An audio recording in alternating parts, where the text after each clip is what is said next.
Il y a deux axes sur lesquels on a travaillé tout au long de l'année et sur lesquels on souhaite vraiment qu'il y ait une prise de position pendant le forum.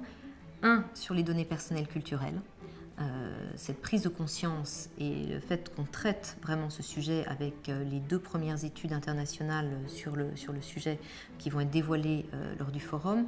Et la deuxième, c'est dans la perspective des élections européennes de 2014. On s'est aperçu, quand on parlait des données personnelles, que ça, c'était quelque chose qui était extrêmement bien traité, d'ailleurs au niveau réglementaire, juridique, un certain nombre de protections absolument essentielles sur les données de religion et les données de santé, mais que les données personnelles culturelles, qui sont aussi notre intimité, toutes les traces qu'on laisse sur Internet, ce qu'on aime, ses passions, les différents films qu'on a vus, les recherches sur les moteurs de recherche qu'on peut faire, ça, c'est pas pris dans un cadre réglementaire stricto sensu. Donc on s'est interrogé la raison pour laquelle à la fois les données personnelles étaient si importantes et pourquoi, d'un autre côté, les données personnelles culturelles n'étaient pas encadrées. Cet or noir du XXIe siècle, dont on sait tous que ces milliers de données, ce croisement de données peuvent avoir une influence économique aussi positive, comment est-ce qu'on fait?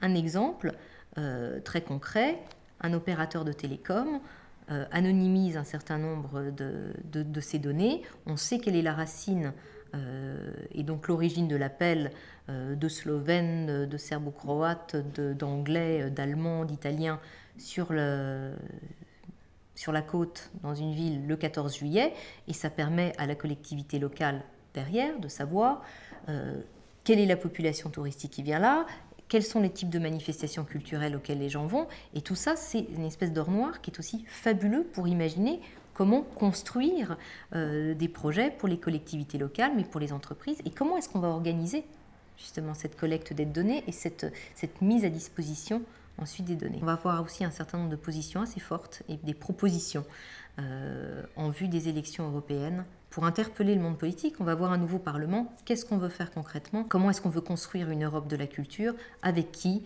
Avec les étudiants, avec des réseaux de jeunes, mais aussi avec des directeurs de théâtre, avec des directeurs d'institutions, avec des gens qui, à tous les échelons, et notamment dans les régions, parce que quand on parle de culture, c'est quelque chose qui se vit et qui s'incarne. Ça ne se fait pas uniquement au niveau de Bruxelles, ça ne se fait pas uniquement au niveau des États, ça se fait au niveau des régions. Ce qu'on observe, c'est vraiment un recul du politique, et on se pose la question du pourquoi ce recul du politique. Et d'ailleurs, on aura notamment Éric Orsena cette année qui va nous interroger, je pense, avec passion sur ce thème. Cette année, il y aura un slammer, il y aura Hector Obalk aussi qui va intervenir pour nous faire rêver sur la peinture. On a une artiste autrichienne, Susanna Fritscher, qui va faire une performance également. On a prévu plein de surprises pour ponctuer ces 2 jours et demi.